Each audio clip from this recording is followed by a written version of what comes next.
မစ်လန်စစ်သားတွေကနွားတီကောင်ပုတ်တွေမီးလုံးတွေကိုခံတက်ကြီးတစ်ခုစီကိုလှမ်းပစ်နေကြပါတယ်ခြေလျင်ရှိပေးတက်တွေကလည်းခံတက်စီကိုအတင်းတိုးဝင်ပြီးတော့ကတ်ဖို့ကြိုးစားနေကြပါတယ်လှေကားထောင်ပြီးတက်နေကြတဲ့ကောင်တွေကိုခံတက်ပေါ်မရအောင်လို့ရန်သူတွေကလည်းစီဘူးတွေနဲ့လောင်းချမြားတွေနဲ့ပြစ်နေကောင်းကောင်းခုခံနေကြပါတယ်ဗိုလ်ချုပ်ကတော့မဖြစ်နိုင်တာကွာတတိုင်းပေါ်အထိတယောက်မှတော့ရောက်မသွားဘူးပဲဒေါ်ဒရီကအတော်ကိုထိုးဖောက်ရခက်တဲ့ခံတက်ပဲလို့ညီးလိုက်ပါတယ်မစ်လန်နေသိမ့်ပိုက်ဖို့စူးစမ်းနေတဲ့ခံတက်ကဒေါ်ဒရီခံတက်ဖြစ်ပြီးတော့သိမ့်ပိုက်ဖို့တအားခက်တာကြောင့်နာမည်ကြီးပါတယ်။အရင်ကမစ်လန်နေပိုင်းနဲ့ခံတက်ဖြစ်ပြီးတော့ချူရာတွေကသိမ့်ပိုက်ထားတာကြောင့်ပြန်ရယူဖို့အတွက်စူးစမ်းနေကြတာပါ။သိမ့်ပိုက်လို့မရသေးတာကြောင့်မစ်လန်နေကစိတ်ရက်ကြပြီးဖီယိုဖီရဲဖြစ်နေတော့မှပဲခံတက်တကားကြီးပွင့်လာပြီးတော့ဘိုးကြီးဘော့စကွန်ရဲ့လှန်တက်ဖွဲ့ကြီးထွက်လာပါတယ်။ဒီတက်ဖွဲ့ကချူရာရဲ့တိုက်ရီခိုက်ကြီးအကောင်ဆုံးတက်ဖွဲ့ပါ။စိတ်ရက်ကြနေတဲ့စစ်သားတွေကိုဘော့စကွန်ရဲ့တက်ဖွဲ့ကလိုက်ပြီးအမြင့်ဖြုတ်ပါတယ်ဒေါ်ဒရီခံတက်ဟာရန်သူတွေထိုးပေါက်မရအောင်တေချာခုခံပြီးတော့ပင်မန်းလောက်မဲ့ချိန်ကြရင်ဘော့စကွင်ရဲ့လန်တက်ဖွဲ့ရထွက်လာပြီးတော့စစ်မြေပြင်ရဲ့ရန်သူတွေကိုတုတ်တင်လေးရှိပါတယ်ဒီလိုရဲတင်းလာတဲ့ဖြူဟာကြောင့်ကျွန်တော်တို့မစ်လန်စစ်အင်အားရဲ့30%ကိုဆုံးရှုံးလိုက်ရပါပြီလို့ဗိုလ်ကြီးတွေကဘရင်ကြီးကိုစီရင်ခံကြပါတယ်ဒေါ်ဒရီကိုဘယ်လိုသိမ့်ပိုက်ကြမလဲဆိုတာကိုလည်းစစ်အစည်းအဝေးလုပ်ပြီးဆွေးနွေးနေကြပါတယ်ချူတာဟာလက်ရှိချိန်မှာထိနှန်းစက္ကန့်ပဲကိစ္စနဲ့ပတ်သက်ပြီးတော့ပြည်တွင်းစစ်ဖြစ်မလို့ဖြစ်နေတာပါစစ်ပွဲကြာလာလေဒေါ်ဒရီမှာသူတို့ချထားတဲ့စစ်အင်အားလည်းကြော့လာနိုင်ပါတယ်လို့ဘိုးတော်တယောက်ကပြောလိုက်ပါတယ်ခမရလွယ်လွယ်မပြောနဲ့ဒေါ်ဒရီကိုသာသိမ်းနိုင်လို့ရှိရင်ငါတို့ချူတာတိုင်းပြည်တွေကိုပါဝင်ဖို့လွယ်သွားပြီဒီအချက်ကိုသူတို့လည်းသိမှာပဲဒါကြောင့်ဒေါ်ဒရီရဲ့စစ်အင်အားကိုသူတို့ဘယ်တော့မှရှော့မှာမဟုတ်ဘူးဆိုပြီးတော့နောက်စစ်ဖို့တယောက်ကပြောပြန်ပါတယ်အဲ့လိုတယောက်တစ်ပေါက်ဖြစ်နေတဲ့အချိန်မှာဘရင်ကြီးကတားလိုက်ပြီးတော့ချူတာဘက်မှာလည်းအခက်အခဲရှိမှာပဲငါတို့စစ်အင်အားတွေအကုန်လုံးနဲ့အင်အားသုံးပြီးတိုက်မယ်ဆိုရင်ရောဘယ်လိုသဘောရလဲလို့ဘရင်ကြီးကမေးလိုက်ပါတယ်ကျွန်တော်မျိုးတို့ကန့်ကွက်ပါတယ်စစ်ပွဲအချိန်ကြာလာရင်ရိတ်ခါပြက်လက်တာတွေပြီးတော့စစ်သားတွေစိတ်တက်ကြပြီးတော့တက်ပြေးအီအတွက်တွေများပြားလာတာတွေကြောင့်ကျွန်တော်မျိုးတို့စစ်တပ်တစ်ခုလုံးဖူးဖူးညံ့ညံ့ကြေသွားနိုင်ပါတယ်ဆိုပြီးတော့ဝိုင်းကန့်ကွက်ကြပါတယ်ဂရစ်ဖစ်ကတော့ဘာမှမပြောဘဲနဲ့ငြိမ်ပြီးနားထောင်နေတာကြောင့်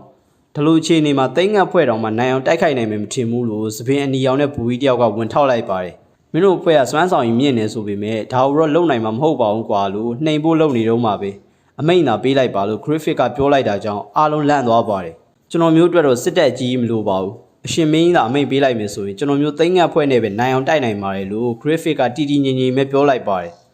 မင်းယူနေလားကြားပြူသူရဲကောင်းဖွဲ့တော်မှာနိုင်အောင်မချနိုင်တာမင်းစိတ်ရောမှန်သေးလို့လားမင်းရဲ့အင်အား9000ပဲရှိတဲ့မြင်းတပ်ဖွဲ့လေးနဲ့ရန်သူအယောက်3000ကိုရင်ဆိုင်ရမှာနော်ဖင်အားပြီးတော့တောက်ပူတွေလာမပြောနဲ့ခြာတိတ်ဆိုပြီးတော့ဝိုင်းပြောကြပါတယ်သူများတွေဝိုင်းပြောနေပေမဲ့ဂရစ်ဖစ်ကလှဲ့တော်မကြည့်ပဲနဲ့သူ့ရဲ့မျက်လုံးတစ်စုံဘရင်ကြီးစီပဲပို့ထားလိုက်ပါတယ်ဘရင်ကြီးလည်းဂရစ်ဖစ်နောက်နေတာမဟုတ်ဘူးပဲဆိုတာကိုသိတာကြောင့်မြို့စားဂရစ်ဖစ်မောင်မင်းတကယ်ပြောနေရလားလို့မေးလိုက်ပါတယ်ဂရစ်ဖစ်ကခေါင်းငိမ့်လိုက်တာကြောင့်ဒေါ်ဒရီကိုသိမ့်ပိုက်ဖို့အတွက်သိမ့်ငတ်ဖွဲ့ကိုအမိန့်ပေးလိုက်ပြီးဆိုပြီးတော့ဘရင်ကြီးကအမိန့်ချလိုက်ပါတယ်ချူရာဘက်ကကင်းတော်စစ်သားတွေက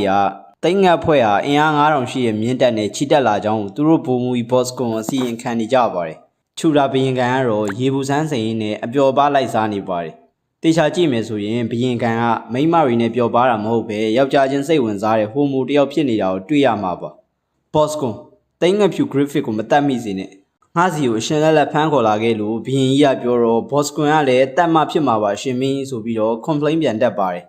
မတတ်နဲ့ဆိုမတတ်နဲ့ကွာတွားတော့ဆိုပြီးတော့ဘရင်ကြီးကမောင်းထုတ်လိုက်ပါတယ်ဂရစ်ဖစ်ရဲ့သိန်းငတ်ဖွဲ့ဟာတိုက်ခိုက်ဖို့အတွက်စဉ်သင်းဖြစ်နေပါပြီကော့ကတ်ကျူတော်တို့ကတော့ဂျော်ဒရီလိုခံတဲ့ကြီးကိုငါတို့နိုင်ရောနိုင်မှာမလားလို့စိုးရိမ်ပြီးတော့ဂက်စ်ကိုငါတို့ဒီစစ်ပွဲကိုနိုင်လားလို့မေးလိုက်ပါတယ်မင်းတို့ကဘာတွေစိတ်ပူနေရလဲဒါတခြားရဲတိုက်တွေထက်နည်းနည်းပိုကြီးတဲ့တာမန်ရဲတိုက်တစ်ခုပါပဲခါတိုင်းလိုဂရစ်ဖစ်ပြောတဲ့အတိုင်းသာလိုက်လုပ်မယ်ဆိုရင်ငါတို့နိုင်မှာပဲလို့ဂက်စ်ကပြောတော့ဂရစ်ဖစ်ကလည်းပြုံးပြလိုက်ပါတယ်ဒီကောင်တွေယူမြယူနေပြီလားဒီတိုင်းချီတက်လာပြီးတော့ဓာတ်ရိုက်ချကြမလို့လားသူတို့မှဘလို့ကြံနေပဲရှိနေ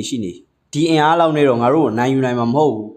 းခုခံမနေပဲငါတို့လည်းထွက်ချကြတာပေါ့လို့ဘော့စကွန်ကသူ့လူတွေကိုပြောလိုက်ပါတယ်ချူရာပြင်ကန်ကတော့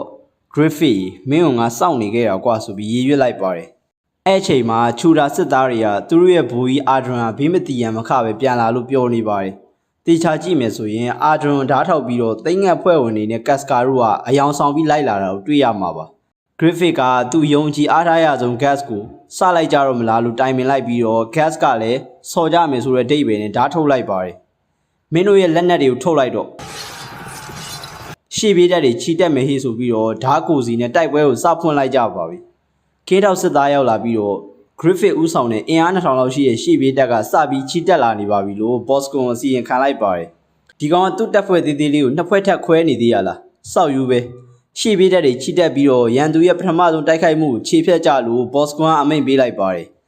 Griffith နောက်ကနေအသာလေးလိုက်နေပြီမဲ့ရန်သူနဲ့နီးလာတာနဲ့ gas ကရှေ့ဆုံးကိုပြေးတက်သွားပြီးတော့ချူရာတွေကိုမြင်းပေါ်ကနေလိုက်ခုတ်ပါတော့တယ်ရှေ့ပြေးတက်နှစ်ခုထိတ်တက်ရင်ဆိုင်ရတဲ့အခါမှာနှစ်ဖက်စလုံးအသေးကြီးတွေကတော့ရှိကြပါတယ် gas ကရှေ့မှာပေါ်လာသမျှရန်သူတွေကိုခုတ်ပြီးတော့အတင်းဖောက်ထွက်ပါတယ်တိတ်ငက်ဖွဲ့ဝင်တွေကလည်းဘိုးကြီး gas နောက်ကိုလိုက်ကြဟေ့ဆိုပြီးတော့ထက်ချက်မကွာပါလာကြပါတယ်အဲ့ဒီချိန်မှပဲသူတို့ရှေ့ပြေးတက်ကိုရက်ပြီးမတိုက်ခိုက်ဘဲနဲ့ဖောက်ထွက်ဖို့လုပ်နေတာကိုချူရာတွေနားလေသွားကြပါတယ်boss ကွန်လည်းသူ့စီချီတက်လာတဲ့တိတ်ငက်ဖွဲ့ရဲ့ရှေ့ပြေးတက်ကိုမြင်ပြီးတော့အခြေအနေကိုသဘောပေါက်သွားပါတယ်တန်ကြက်ကမြင်းတက်ကရန်သူနဲ့ထိတ်တက်ရင်ဆိုင်ရမယ်လေးသမားတွေကရန်သူရဲ့ဘဲညာနှစ်ဖက်မှာတက်ဖြန့်ထားလိုက်ကြတော့လို့ boss ကွန်ကအမိန့်ပေးလိုက်ပါတယ်မင်းတို့အဖွဲ့ဘာလို့နိုင်မလဲကြည့်ကြသေးတာပေါ့ဆိုပြီးတော့ boss ကွန်ကရေရွက်လိုက်ပါတယ်လေးသမားတွေက boss ကွန်ရဲ့အမိန့်အတိုင်းတက်ဖြန့်နေရယူပြီးတော့မြားမှုတွေစကျဲပါတော့တယ် boss ကွန်ရဲ့အစီအစဉ်ကအလုပ်ဖြစ်တယ်လို့ပြောရမှာပါပဲမြားမှုတွေကအတင်းတိုးဝင်လာနေတဲ့ gas တို့ရဲ့ရှေ့ပြေးတက်ကိုကောင်းကောင်းကြီးဒုက္ခပေးနေပါတယ် boss ကွန်ကအရေးချင်းပြေးသွားတဲ့စစ်သေးနာပရိကျုပ်တအူးပါ gas တို့လည်းမြားတွေမထိအောင်ကြိုးစားပြီးကာနေရပါတယ်အဲ့ဒီချိန်ချူရာဘရင်ကန်ကရုတ်တရက် boss ကွန်ဆိုတဲ့ကောင်တော့တောက်တလွဲကြီးလုံနေပြန်ပြီဒီမြားတွေကြောင့် Griffith သေသွားနိုင်တယ်ကွာဆိုပြီးတော့စစ်မြေပြင်စီကိုသူကိုယ်တိုင်လာဖို့လုပ်ပါတယ်ဒီဘရင်က Griffith ကိုယောက်ျားချင်းဟိုဟာလုပ်ဖို့စဉ်းစားနေတာပါမြားမှုတွေကြောင့် Griffith တို့အဖွဲ့ဖီယိုဖျဲဖြစ်နေချိန်မှာပဲတန်ချက်ကမြင့်တက်တီးရပါခြိတက်လာကြပြန်ပါတယ် Griffith ကရုတ်တရက်အားလုံးတက်ဆုပ်ကြမယ်ငါတို့ရဲ့မူလစခန်းအထိကိုပြန်ဆုပ်မယ်ဟေ့လို့အမိန့်ပေးလိုက်ပြီးတော့ gas ကလည်းငါကောင်တွေဒီကနေထွက်သွားကြစို့လို့អော်လိုက်ပါတယ်အစတုန်းကတော့အတင်းတိုးဝင်ဖောက်ထွက်သွားပြီးတော့အခုကြလည်းအလုံးရင်းနဲ့ပြန်ဆုပ်လာနေကြလို့ချူရာရှိပြေးတက်ကကောင်းနေပါနားမလည်နိုင်ပဲကြောင်တောင်ကြည့်နေမိပါတယ်